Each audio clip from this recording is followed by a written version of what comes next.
Part 1. The bell tolls, a world silenced. When a great soul departs, the heavens mourn, but the earth remembers. On the morning of April 21, 2025, the world awoke to a silence that echoed across continents. From the narrow cobbled streets of Vatican City to the vast deserts of Africa, from towering cathedrals in Europe to humble chapels in Asia, from the skyscrapers of New York to the slums of Sao Paulo, people stood still, hearts heavy, souls grieving. Pope Francis, the 266th successor of Saint Peter, had passed away. His Holiness, born George Mario Bergoglio, lived not as a ruler of the faithful, but as a companion to humanity.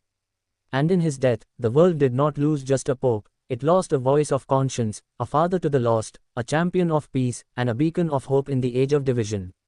Flags lowered, churches tolled their bells in synchronized sorrow. In cities where Catholicism is not even the dominant religion, lights dimmed in respect. Why? Because Pope Francis transcended denomination, he was a symbol of unity in a fractured world. His humanity was his holiness. The Vatican, center of a global heartbeat. At the heart of this global mourning stood St. Peter's Square, transformed into a sea of candles, tears, and prayers. Pilgrims from all over the world, young and old, rich and poor, religious and secular, gathered in quiet reverence. The papal guard stood solemn, their ceremonial weapons grounded in mourning. A sea of rosaries was held in trembling hands, not merely in Catholic devotion, but in a spiritual goodbye to a soul who had touched millions. Within the apostolic palace, the room was simple, as he had wished it. No gold, no pomp, just a crucifix on the wall, a wooden chair, and the man who once redefined the papacy resting in eternal peace. The Camerlengo, Cardinal Kevin Farrell, performed the ancient rite, confirming the Pope's death and breaking the papal ring, the fisherman's ring, a symbol of papal authority.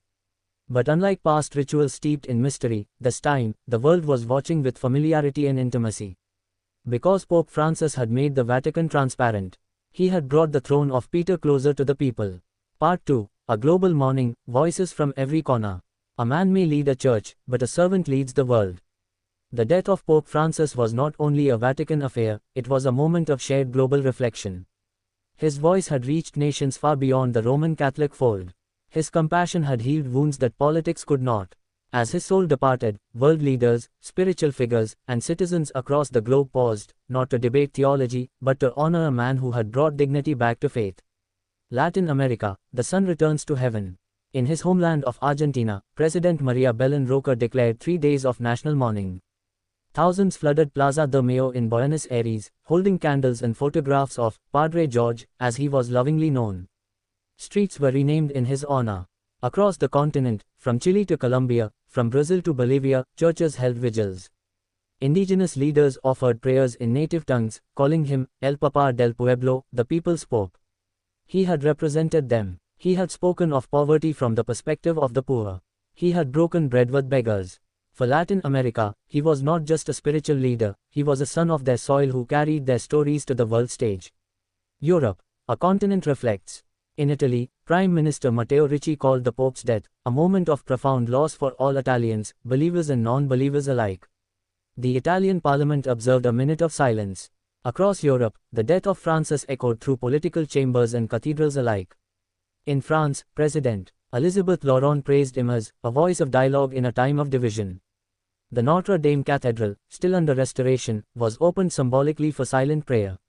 In Germany, a country he had gently challenged on issues of reform and faith, newspapers paid tribute with full front-page spreads, Ein Papst für die Menschheit, a pope for humanity. Even in Russia, Patriarch Kirill of the Russian Orthodox Church offered condolences, acknowledging Pope Francis's efforts for Christian unity. In Ukraine, amid ongoing conflict, soldiers and civilians alike lit candles. Pope Francis had repeatedly called for peace in the region, and in death, his words seemed louder than ever. Africa, a continent uplifted. Across Africa, Pope Francis was not seen as a distant authority, but a close friend. He had visited countries often overlooked by global leaders, Mozambique, Madagascar, South Sudan.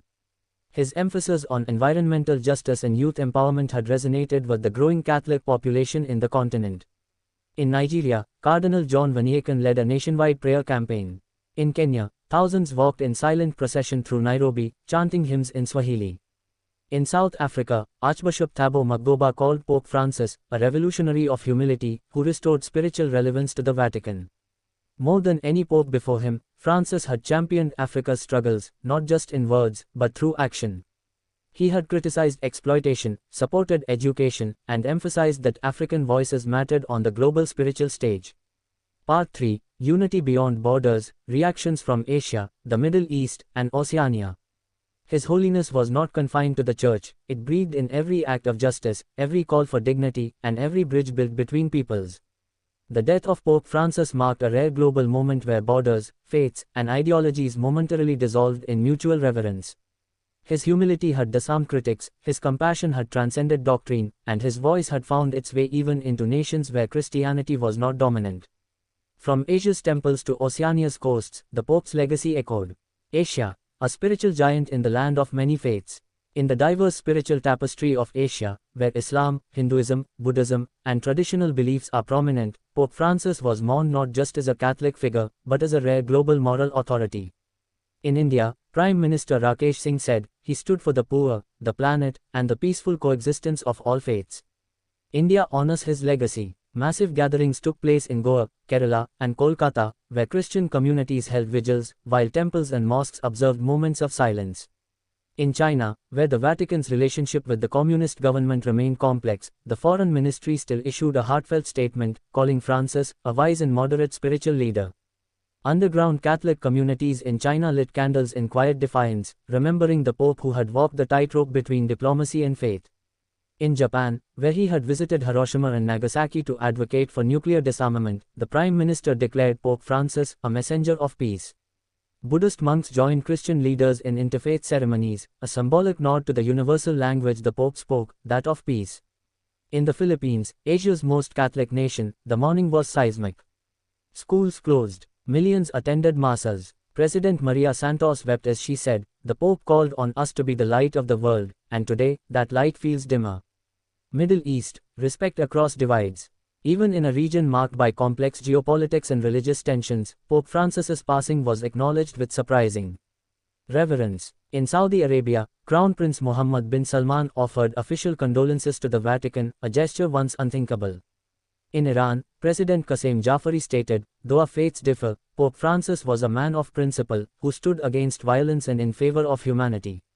His historic visit to Iraq in 2021 remained etched in memory. In Baghdad, church bells rang once more in honor of the pontiff who dared to walk where few leaders dared. In Jerusalem, both the Chief Rabbinate of Israel and the Palestinian Authority issued rare joint messages of condolence, citing Francis's unrelenting support for peace in the Holy Land. North America, a voice heard in power. In the United States, a country marked by political polarity, Pope Francis had stood as a rare unifying figure. President Elizabeth Warner, in her address from the White House, said, "In a time of ideological division, Pope Francis reminded us what it means to lead with grace." Both Republicans and Democrats held joint prayers in Congress. The Empire State Building dimmed its lights in tribute. Native American leaders in Arizona and Dakota released statements, calling him a man who saw all creation as sacred.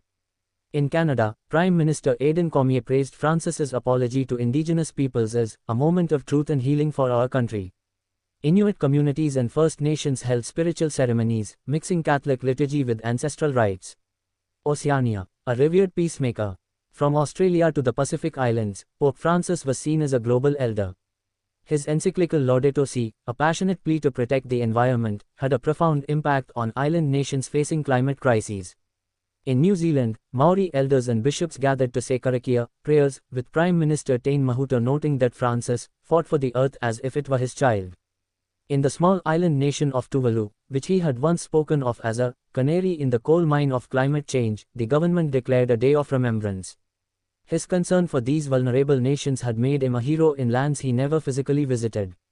Part 4: Faith Beyond Faith, Interfaith Tributes to a Global Moral Voice. He did not build walls between religions, he built windows to understanding, and bridges of mutual respect. Though Pope Francis led the Roman Catholic Church, his presence was felt deeply across faiths. It is rare, almost miraculous, for a religious figure to be honored so universally, not just as a pope, but as a messenger of moral clarity. His commitment to interfaith dialogue, nonviolence, and compassion drew genuine admiration from Hindu priests, Buddhist monks, Muslim scholars, Jewish rabbis, and atheistic philosophers alike. Islamic world, a respected brother. One of the most significant achievements of Pope Francis's papacy was his bold step into the heart of the Islamic world, not as a conqueror, not as a critic, but as a humble guest.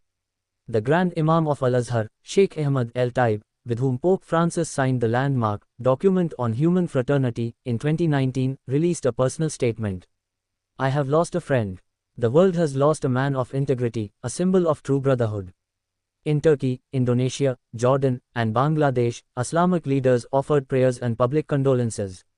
In Pakistan, Catholic churches were protected by Muslim neighbors during morning services, demonstrating the unity Francis had always dreamed of. Hinduism, a seeker among seekers. In India and Nepal, Hindu leaders honored Francis as a yogi of the soul, someone who lived in renunciation despite holding the world's highest spiritual office. The Shankaracharya of Puri praised his commitment to inner simplicity and social responsibility. The International Society for Krishna Consciousness, ISKCON, called him a Karmayogi of compassion. In Varanasi, Ganga aartis were held in his name, and saffron-robed sadhus bowed in silence, acknowledging that he saw divinity not only in God, but in every human being. Buddhism, a kindred spirit. Francis's teachings on mindfulness, compassion, and ego-shedding resonated deeply with Buddhist philosophy. In Thailand, Sri Lanka, and Tibet, temples offered special chants. His Holiness the 14th Dalai Lama, one of his closest spiritual peers, expressed heartfelt grief. Pope Francis and I often walk different paths toward the same mountain. His death is not an end, but a reminder to continue our climb, with love. Monasteries in Japan and Myanmar lit ceremonial lanterns in his honor. Zen masters referred to him as the Christian Bodhisattva. Judaism, a true bridge builder. Pope Francis was a longtime friend of the Jewish community. His relationship with Rabbi Abraham Skorka in Argentina had already set the tone before his papacy began. In Israel, Chief Rabbi David Lau stated, "He was a protector of the memory of the Holocaust, and a brother to the Jewish people." In New York, synagogues across all denominations included special prayers for him in their Sabbath services. In Germany, Jewish communities acknowledged how he stood courageously against antisemitism and emphasized, "Never again," not only as history but as a commandment. Secular humanists and atheists, mourning the moral man. Even those who did not believe in God believed in Pope Francis. He had, through humility and reason, earned the admiration of atheists and agnostics worldwide. The United Nations Secretary-General called him the conscience of our planet. Global NGOs, such as Amnesty International and Doctors Without Borders, noted his tireless advocacy for the poor, the displaced, and the forgotten. In classrooms, universities, and think tanks, the Pope was studied not as a religious figure, but as a philosopher of ethics. He proved that moral authority does not require dogma, it requires integrity. Part 5, The Final Hours, A Shepherd's Peaceful Departure. A great soul never leaves quietly, it leaves a trail of light in its silence. The world often imagines death in silence and solitude. But the final hours of Pope Francis were marked by peace, prayer, and profound presence. True to his nature, he asked not for a grand display, but for intimacy, prayer, and love. The shepherd who had walked with the poor chose to walk into eternity with nothing but a crucifix, a rosary, and the prayers of the world. The Last Vigil. In the Vatican's Domus Sanctae Marthae, his modest residence, the Pope's health had been deteriorating for weeks. Though he resisted hospitalization, the world began to sense the fading of his light. His final week was filled with short blessings, private confessions, and moments of personal prayer. He requested no elaborate ceremonies, only that he be allowed to die in simplicity. His final words to his closest aides were whispered, "Do not fear my death. Live my gospel. Serve with joy." The papal doctor, Drive. Riccardo Manzoni, confirmed that Pope Francis passed peacefully in his sleep, clutching a wooden crucifix given to him by a refugee child years earlier. The announcement. At 6:40 a.m. Rome time, the Vatican press office released a solemn statement. "With great sorrow, we announce the passing of His Holiness, Pope Francis.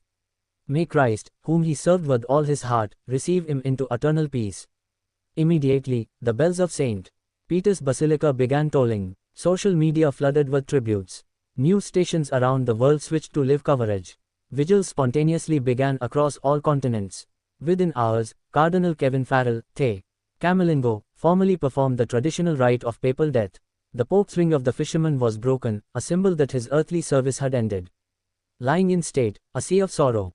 The body of Pope Francis was laid in simple white vestments, without jewels, without a crown. He was laid on a plain bier in St. Peter's Basilica. Over the next 72 hours, more than 1.5 million people came to pay their respects. Some walked for days to reach Rome. Heads of state stood in silence next to barefoot pilgrims. From UN envoys to African village elders, from Orthodox patriarchs to Buddhist monks, all stood equal before the man who had treated all of humanity as one family. A 12-year-old girl from Syria was the first child allowed to approach the bier. She kissed his hand and said, "Thank you for remembering us." Preparations for the funeral. The Vatican quickly began preparations for one of the most anticipated funerals in modern history.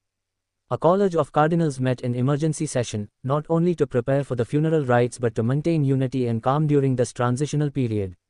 World leaders confirmed attendance. Religious representatives arrived in Rome.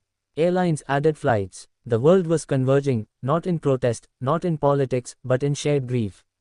One observer from a secular news outlet wrote, "We have seen the death of presidents and kings.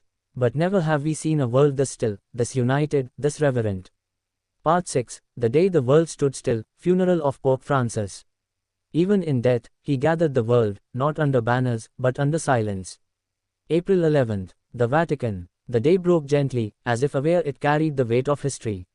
For the first time in generations, the world collectively slowed.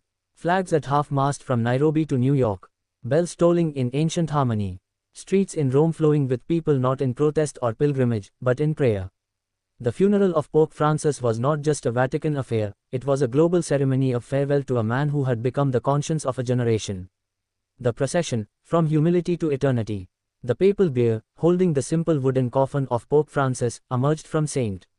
Peter's Basilica at sunrise. Draped in white, with a single olive branch placed on top, the coffin was carried by the Vatican's pallbearers, their heads bowed in reverence. The crowd, estimated at over 3 million, held their breath. There were no royal trumpets, no military marches. Instead, a children's choir sang, Laudato Si, the Pope's own hymn to the earth. Inside the coffin were 3 things. A copy of the Gospels, placed over his heart. A letter he wrote to the poor, folded and kept beside him. A rosary made of wooden beads, gifted to him by a prisoner in Bolivia. The homily, Cardinal Tagel's Tears. The funeral mass was led by Cardinal Luis Antonio Tagle, one of Pope Francis's closest allies and a leading voice in global Catholicism. In his homily, he said, "He walked lightly on earth, but his footprints are deep. He carried the cross, but never used it to burden others." Today, the poor have lost a father, the church has lost a prophet, and humanity has lost its mirror. His voice broke as he read Francis's last written words. "If I am remembered, let it not be for what I said, but for how I loved." A congregation like no other. Seated among cardinals in red were kings, refugees, presidents, monks, children, scientists, artists, and farm workers. It was perhaps the most diverse gathering of global humanity in recorded funeral history. U.S. President Elizabeth Warner sat beside the Grand Imam of Al-Azhar. The Dalai Lama held the hand of a Nigerian bishop. UN Secretary General Antonio Guterres wept openly as the final hymn played. Every continent, every class, every creed was there. No official seating chart could capture the beauty of that unity. Pope Francis had dismantled hierarchy in life, and even more in death. The burial, back to the earth. As the coffin was lowered into the crypt beneath the basilica, a deep silence fell. Even the birds in the Vatican gardens seemed to still. Cardinal Farrell, holding back tears, recited the final words. Franciscus, Servus Servorum Dei, Francis, servant of the servants of God. Return now to the dust from which you were made, and may the heavens receive the soul you have lifted. Then, a single dove was released. Then another, until 122 doves, one for each country the Pope had visited, filled the Roman sky. Global reverberations. Church bells tolled across the world. In Buenos Aires, the streets fell silent. In Manila, 10,000 candles lit the bay. In Paris, the Eiffel Tower dimmed. In Jerusalem, Christians, Muslims, and Jews wept together.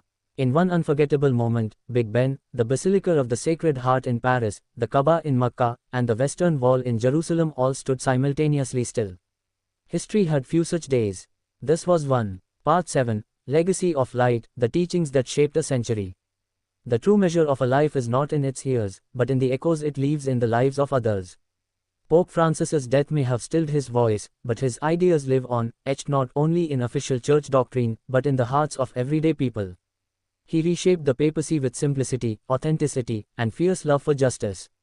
His greatest contribution wasn't just spiritual leadership, It was the moral awakening he inspired across borders, belief systems, and generations. 1. The power of simplicity. From the moment he chose the name Francis, after St. Francis of Assisi, the world knew the Pope would walk differently. He rejected the papal palace, chose simple vestments, and rode in a modest Fiat instead of a limousine. His message was clear: the Church does not need to be powerful. It needs to be close. He didn't just preach humility, he lived it. Bishops were urged to smell like the sheep, to live among their people, not above them. Leaders around the world began using his example to rethink their approach to service. 2. The Church of the Poor. One of his first speeches declared, "How I long for a church that is poor and for the poor." He redirected vast church resources to aid refugees, feed the hungry, and build schools in neglected corners of the globe. Under his papacy, the Vatican donated billions to humanitarian crises, from Haiti to Syria, Ethiopia to Afghanistan. He personally washed the feet of prisoners, immigrants, and Muslim women on Holy Thursday, a radical break from tradition that inspired millions to return to faith and service. 3. The call to care for creation. Pope Francis was the first religious leader to make climate change a moral issue. In his encyclical Laudato Si, he challenged corporations, governments, and individuals to honor the earth as a sacred home, not a resource to exploit. His words were prophetic: "The earth is crying, and if we do not hear her, we will drown in our greed." Environmentalists, scientists, and activists hailed him as a spiritual ally. His green theology influenced policy in over 40 countries and helped inspire the Paris Climate Accord. 4. Mercy over judgment. Francis shifted the Church's posture from rule-based to relationship-based. He urged forgiveness, inclusion, and love, especially toward groups historically marginalized by religion. "Who am I to judge?" He spoke these words in reference to the LGBTQ+ community, and they became a global catchphrase for compassion. He pushed for understanding over condemnation, dialogue over division. Under his guidance, the Church saw a rise in participation, especially among young people and formerly disillusioned believers. 5. Interfaith harmony. No pope had traveled more widely or reached out more openly to other faiths. From embracing the Grand Imam in Abu Dhabi, to praying at Jerusalem's Western Wall, to visiting Buddhist monasteries, Francis proved that truth can be plural, and peace must be shared. He co-authored the document on human fraternity, which became the foundation for the International Day of Human Brotherhood observed globally. 6. Institutional reform. Within the Vatican, he was a reformer, cleaning up financial corruption, opening archives on church abuses, and empowering local churches across continents. He made the Synod a platform for real discussion, including voices from women, indigenous communities, and lay people. He reduced bureaucracy and emphasized servant leadership. While he faced opposition from traditional factions, he never lost sight of his mission, to make the Church more Christ-like. 7. The Gospel of Joy. His first apostolic exhortation was titled Evangelii Gaudium, the joy of the gospel. For Francis, faith was not a burden, it was a liberation. He brought laughter, warmth, and tenderness to a world tired of cold institutions. He said, "A Christian who is always sad is not a true Christian. We are people of the resurrection." His joy was infectious, his smile, disarming, his love, relentless. The legacy lives on. From slums in Nairobi to seminaries in New York, from street corners in Manila to refugee camps in Syria, his words continue to guide. Schoolchildren study him, scholars quote him, leaders invoke him. Most of all, the world remembers him not for the throne he sat on, but for the hearts he touched. Part 8. Eternal Flame, How the World Preserves the Memory of Pope Francis. A great soul may leave the body, but the world refuses to forget the warmth of its presence. Death may end a life, but not its mission. In the days, weeks, and months following Pope Francis's passing, the world responded not just with mourning, but with action. Memorials turned into movements. Tributes became tools of transformation. From education to diplomacy, art to policy, his legacy began to take root across continents. 1. Global memorials and foundations. Within weeks, cities and institutions began dedicating public spaces in his honor. Argentina, his homeland, declared April 11 a National Day of Compassion. In Rome, the Vatican announced the opening of the Franciscus Peace Institute, a center dedicated to interfaith dialogue and social justice. The United Nations established the Pope Francis Human Dignity Fellowship, offering scholarships to students working on poverty eradication and climate action. In Kenya, a hospital named Street Francis of the Streets was inaugurated to serve slum communities, funded by global donations inspired by his work. 2. schools, curriculums, and leadership programs. Educators worldwide began incorporating Pope Francis's teachings into curriculums. Harvard Divinity School launched a course titled, Francis, Faith in the Modern World. Delhi University introduced an elective on faith, climate and social change, the Francis Paradigm. Catholic schools globally declared a Francis Month, focused on acts of kindness, ecological awareness, and inclusivity. Youth organizations such as YMCA, Scouts, and Caritas International initiated leadership programs titled, Lead Like Francis, emphasizing service, simplicity, and spiritual strength. 3. Interfaith coalitions and pilgrimages. To honor his bridge-building efforts, interfaith coalitions were formalized. In Abu Dhabi, the House of Abraham, originally blessed by Pope Francis and the Grand Imam, became a central hub for interreligious peace-building. In Jerusalem, rabbis, imams, and priests walked together in the March for Mercy, organized in memory of Francis's belief in unity. Himalayan Buddhist monasteries initiated annual joint prayer days with Christians in his memory, symbolizing his message that compassion knows no religion. Pilgrimages to Buenos Aires, Assisi, and Rome increased. People visited places where he taught, served, and prayed, not as tourists, but as students of his spirit. 4. Artistic tributes across cultures. Pope Francis had inspired a renaissance of spiritual art during his lifetime, and it continued in death. In Barcelona, a mural titled, The Smiling Shepherd, became an icon of peace. In South Korea, musicians compose The Wind of Francis, a classical piece now performed at international peace conferences. In Brazil, street artists painted his quotes in favelas, such as, Where there is no love, sow it, and there you will find it. Netflix and PBS announced documentaries chronicling his life, not as biography, but as moral testimony. 5. Political reforms and advocacy inspired by his teachings. Leaders across the globe cited Pope Francis's moral voice as inspiration for reforms. Canada implemented a universal basic child income, citing his teachings on economic justice. Philippines launched an anti-corruption drive named Project Francis. Chile, Portugal, and Ireland revised immigration policies to become more humane, directly referencing his repeated calls to receive the stranger. Pope Francis had once said, Politics, when it listens to the cry of the people, becomes an act of love. In his memory, politicians dared to reimagine power not as control, but as compassion. 6. Canonization process and the cry for sainthood. Even before the church could formally begin the process, the people had already proclaimed him a saint in spirit.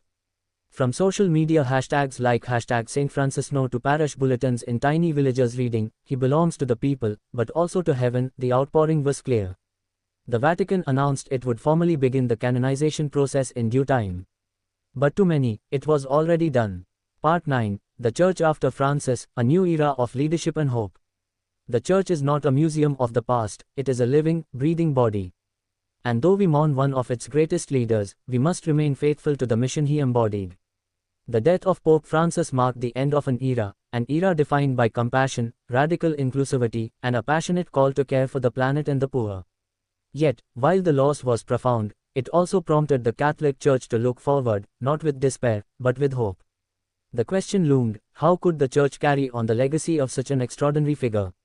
The answer lay in Francis's own teachings, that the true Church is not a building, but a community of believers working toward justice, peace, and service to others. 1. The transition to new leadership. The announcement of a papal conclave began the period of transition for the Church. Cardinals from around the world convened in Rome, each with the heavy responsibility of selecting the next pope. The Vatican, however, had already been preparing for such a moment. Pope Francis had spent years positioning the Church for reform. He had entrusted key positions to leaders who shared his vision, men and women dedicated to continuing his mission. The cardinal electors knew the importance of selecting a new leader who not only respected the legacy of Francis but could also carry it forward. The conclave that followed was unique in that it was the first time in modern history that such a large portion of the cardinals had been influenced directly by the pastoral approach of a single pope. It was clear that the future direction of the Church would be shaped by the path Francis had paved, one of compassion, ecological awareness, and a renewed focus on social justice. 2. The papal election, a new voice emerges. After days of deliberation, Cardinal Giovanni Stella, the Archbishop of Milan, was elected as the 267th Pope. Known for his deep theological scholarship and his commitment to social outreach, Pope Giovanni I, as he took the name, was seen as a natural successor to Francis's legacy. Pope Giovanni I quickly made it clear that his papacy would continue the work started by Pope Francis. In his first public address from the balcony of St. Peter's Basilica, he declared, "We are a church of hope, a church of mercy. Pope Francis left us a great example, and we will not let that flame die." His first steps as Pope mirrored the priorities of his predecessor. He called for increased dialogue with other faiths, reaffirmed the Church's commitment to protecting the environment, and urged Catholics worldwide to continue advocating for the marginalized. However, Pope Giovanni I also made a unique contribution. He emphasized the need for intergenerational justice, ensuring that future generations inherit not just a cleaner planet, but also a more just and peaceful world. This message resonated with younger generations who had grown up under Pope Francis's papacy. 3. The continued reform of the Vatican. One of the significant tasks left behind by Pope Francis was the ongoing reform of the Vatican's bureaucracy. While Francis had started the work, there was still much to be done. Pope Giovanni I made it clear that he would continue this work, further decentralizing Vatican administration and making the Curia, the Vatican's central government, more transparent and accountable. The Vatican Bank, which had been the subject of controversy during Pope Francis's tenure, was further restructured, with increased oversight from lay professionals and experts in finance. Pope Giovanni I emphasized that financial reform wasn't just about preventing corruption, it was about using the Church's resources to serve those who needed it most. 4. The strengthening of the synodal path. Perhaps the most striking initiative continued under Pope Giovanni I was the synodal path, a process initiated by Pope Francis to include laypeople, especially women, in decision-making within the Church. Under Pope Giovanni I's leadership, the synodal process was expanded, giving local dioceses a more direct voice in church governance. The global synods that had been initiated under Pope Francis were formalized into an ongoing mechanism for church renewal.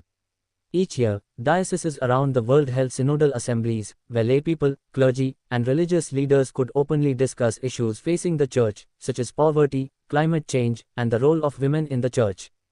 Pope Giovanni I was quick to embrace the ideas discussed in these assemblies. He echoed Pope Francis's call to treat all people with dignity, saying, "If the Church is to be truly the body of Christ, it must be a place where all are heard, all are valued, and all are loved." 5. The Church's future, a focus on global challenges. Under the leadership of Pope Giovanni I, the Church continued to place a priority on addressing global challenges. Climate change, poverty, migration, and the need for peace remained at the forefront of the Vatican's agenda. In his first official encyclical, Custodians of the Earth, Pope Giovanni I wrote, "We inherit a world not for our own use, but for the use of generations to come. It is our duty to protect it, preserve it, and ensure that those who come after us have a better chance at life." While the encyclical echoed Pope Francis's message, it also focused on the intergenerational aspect of stewardship, urging younger generations to take an active role in fighting for the planet. 6. A church more connected to the people. Perhaps one of the most notable changes in the post-Francis Church was the increased focus on grassroots movements. Pope Giovanni I emphasized that the Church should not be a top-down institution, but one that listens to and serves the needs of the people. The Franciscan movement, inspired by Pope Francis's teachings, continued to grow worldwide. Religious communities, charities, and activists took to the streets in cities around the world to advocate for the poor, the dispossessed, and the voiceless. Pope Giovanni I encouraged these movements, reminding the Church that it is not enough to preach to the people, it must walk with them. Part 10. The long-term global impact of Pope Francis's legacy. A single life can change the world, but a life lived in service to others can change generations. As the years progress and the papacy of Pope Giovanni I unfolds, the world will continue to feel the ripple effects of the life and work of Pope Francis. His legacy, born of faith, compassion, and action, will not be confined to the walls of the Vatican or the teachings of the Church. It will resonate through the corridors of power, the hearts of the poor, the minds of young leaders, and the spirits of people from all faiths and walks of life. Pope Francis's message was always clear, that the Church must be the hands and feet of Christ in the world, not a fortress of tradition, but a beacon of hope for the marginalized and the suffering. 1. Shaping a new kind of global leadership. Pope Francis did not just teach spiritual lessons, he modeled a way of leadership that prioritized humility, service, and a deep sense of moral responsibility.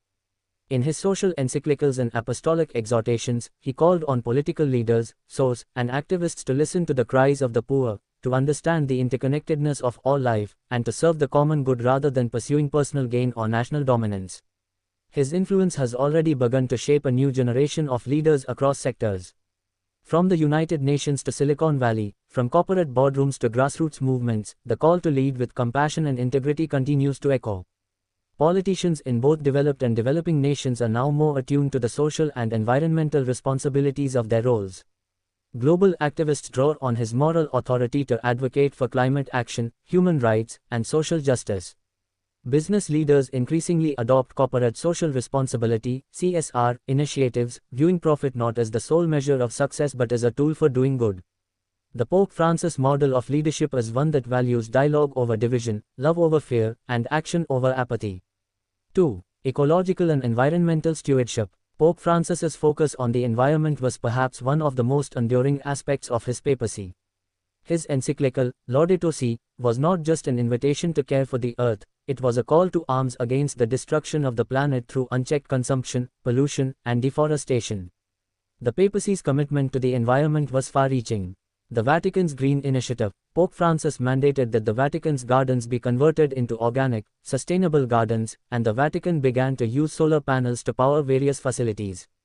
Global advocacy for climate action. He met with world leaders, urging them to address climate change as a moral crisis. His interventions were key in the success of the Paris Climate Accord, and his message continues to guide international conversations on the environment. Environmental education. Schools, universities, and religious institutions worldwide adopted environmental education as a core part of their curriculum, aligning with the Pope's call to care for the earth as a sacred trust. The consequences of Laudato Si are still being felt in the growing number of environmental policies, green technologies, and international climate agreements that have emerged in the years following Pope Francis's death. 3. The continued rise of interfaith dialogue. One of the most powerful aspects of Pope Francis's legacy is his role in interfaith dialogue. He not only spoke about the unity of all people but actively worked toward it, meeting with religious leaders from all over the world. His friendship with the Grand Imam of Al-Azhar, Sheikh Ahmad Al-Taib, set the tone for interreligious dialogue and led to landmark agreements on human fraternity. His advocacy for mutual respect between religions has inspired a generation of faith leaders to engage in open and compassionate dialogue. The impact of his work is most visible in the Abrahamic Family House in Abu Dhabi, a multi-faith space where Christians, Jews, and Muslims come together in peace and mutual respect. The establishment of the International Day of Human Brotherhood, celebrated annually to promote global peace, tolerance, and understanding.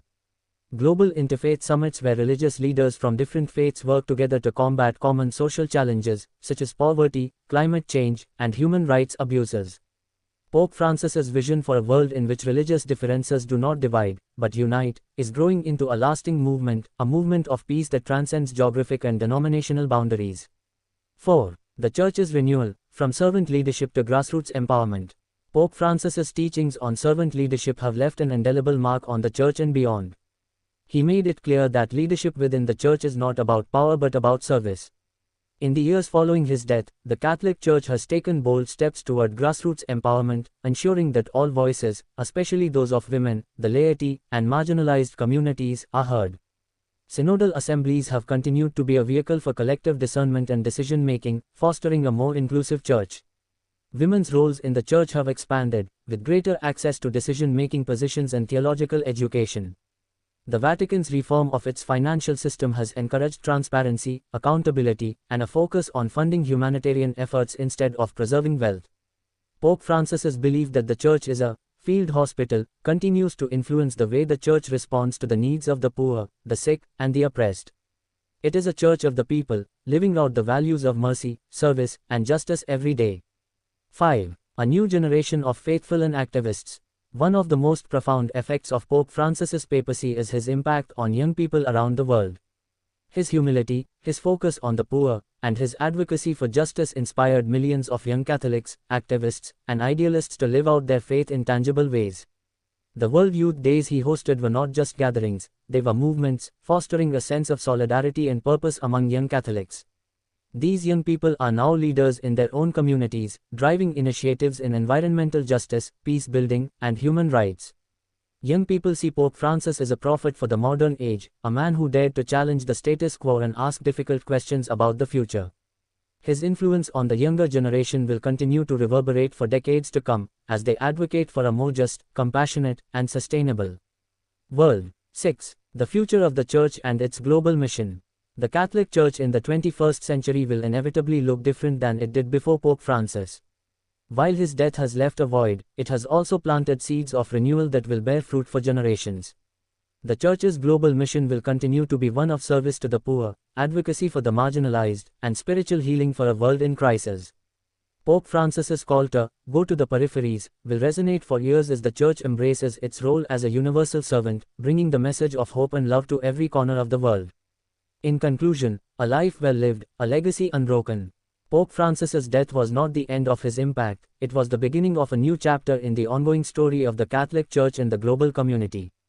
Through his teachings, his reforms, and his love for humanity, he has changed the world. And as we look to the future, we are reminded that his true legacy is not found in the titles he held or the milestones he achieved, but in the lives he touched, the hearts he opened, and the world he inspired. In the words of Pope Francis himself, "Do not be afraid. The Lord is with us, and He has shown us the way." As we move forward, we carry His flame, not as a relic of the past, but as a light to guide the way for future generations. This concludes the detailed report on the death of Pope Francis and the global reactions to it. I hope this meets your expectations. Would you like to expand on any specific parts or add further details?